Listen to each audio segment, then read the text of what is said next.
show you how great I am. I'm gonna float like a butterfly and sting like a bee. I am the king of the world. G5 Jeff TV, hit the subscribe button, hit the like button. Please share this video, support your boy. Support good content at all times. All social media is in the description box, and please hit that bell icon so you can be notified when I drop that heat. December 1st is right around the corner. Deontay Wilder versus Tyson Fury for the WBC Heavyweight Championship of the World. Staples Center, LA, USA. It's going down.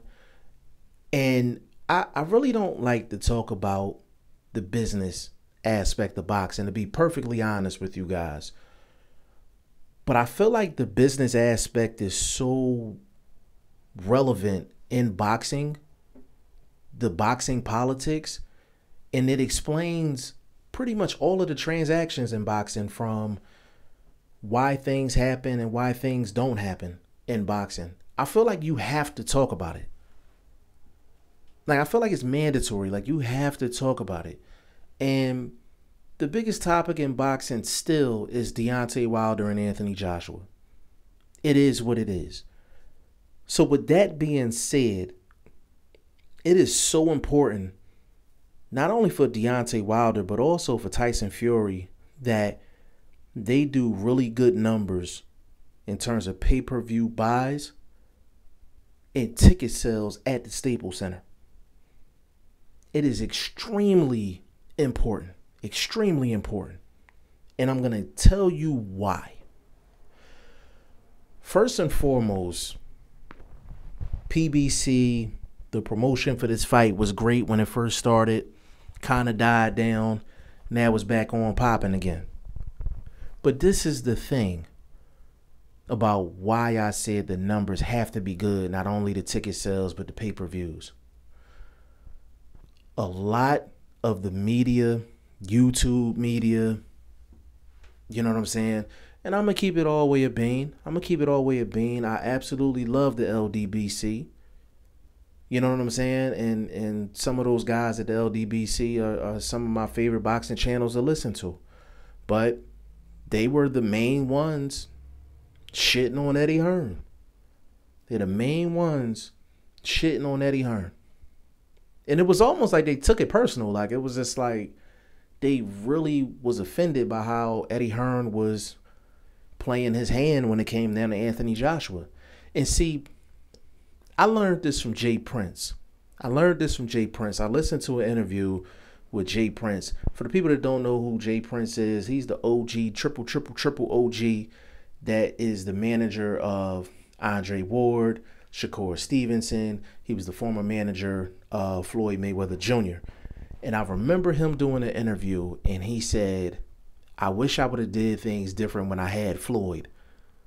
When I had Floyd, I could have did so many more things, because I could have used his name and used him for leverage for not only boxing, ventures, but ventures outside of boxing. And he said he didn't take advantage of having basically the ace in the hole. That's what Jay Prince said. So when Eddie Hearn came in to the situation and, showed his negotiating tactics with Deontay Wilder and Al Heyman and, the PBC guys, basically, there was a lot of people that just took it personal. And I was just like, now, do I agree with how Eddie Hearn is playing his hand on a personal level? No. Do I think he could have been more fair in the situation? Yes. But did I take it personal? Hell no. Hell no, I ain't take it personal. Eddie Hearn understands that Anthony Joshua is the apple card. You know what I'm saying? He's the ace in the hole, and he has the ace in the hole. So he's going to use Anthony Joshua's name and the fact that he's A-side, the fact that he's the guy with 3 of the 4 belts, and he's going to use that to his advantage in every single negotiation that has to do with him and his company. That's business. That's how you take advantage of having that type of asset. When you have the top asset, you use it to your advantage when it's time to negotiate.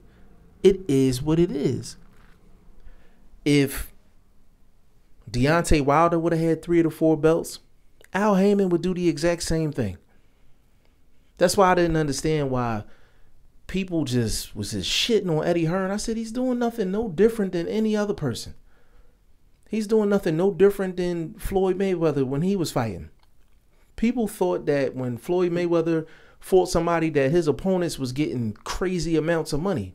No, only a few guys got crazy amount of money when it came down to fighting Floyd Mayweather. Ricky Hatton got a good bag out of it. Miguel Cotto got a good bag. Of course, Manny Pacquiao got a good bag. And Oscar De La Hoya got a good bag.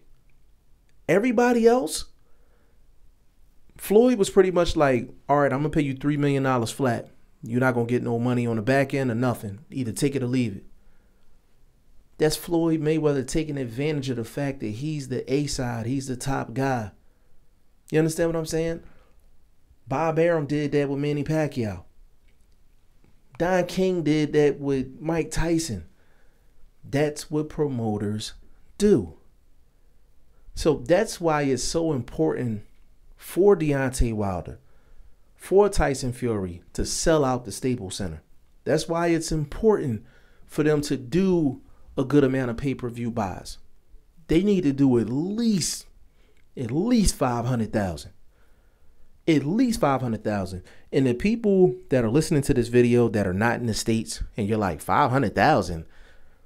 Anthony Joshua does over $1 million. You know, Dillian White, you know, his fight on pay-per-view coming up is going to be 700,000-800,000 pay-per-view buys. And I always say this to you guys. The market is different here in the States than it is out there in the UK. Is different. It's completely different. You guys, I think you had to pay probably like 25, 30 pounds for a pay-per-view. Over in the US, we're charging $60, $70, $80 for a pay-per-view. You understand what I'm saying? So it's a completely different market. The numbers are completely different. So 500,000 for these two is great numbers. It is great numbers for these two guys in the States. But if they don't sell out the Staples Center, if they do not do well with the pay-per-view buys, what you think Eddie Hearn gonna do? What you think he gonna do? Y'all thought he was an asshole before when it come down to negotiating. He's really gonna push the fact that he has Anthony Joshua, the A-side, the guy with the 3 belts. And he might offer Deontay Wilder $10 million flat. If Tyson Fury win, he might offer him $10 million flat. Or he might say, hell, I want a 90-10 split and I want it in the UK. It's essential that they do well in this pay-per-view. And if they don't, it's going to be big problems come negotiating time for Deontay Wilder or Tyson Fury at the end of the day.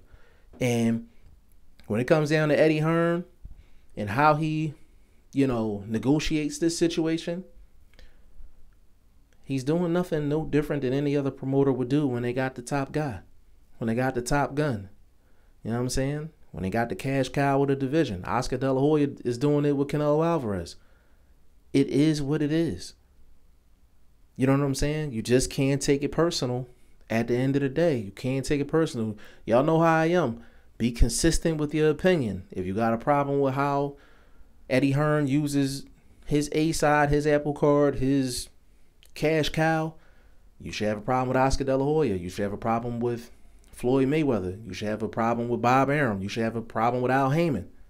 You know what I'm saying? Either have a problem with everybody or don't have a problem with nobody. Anybody should get the criticism when it comes down to that, if that's how you honestly feel, but you can't pick and choose.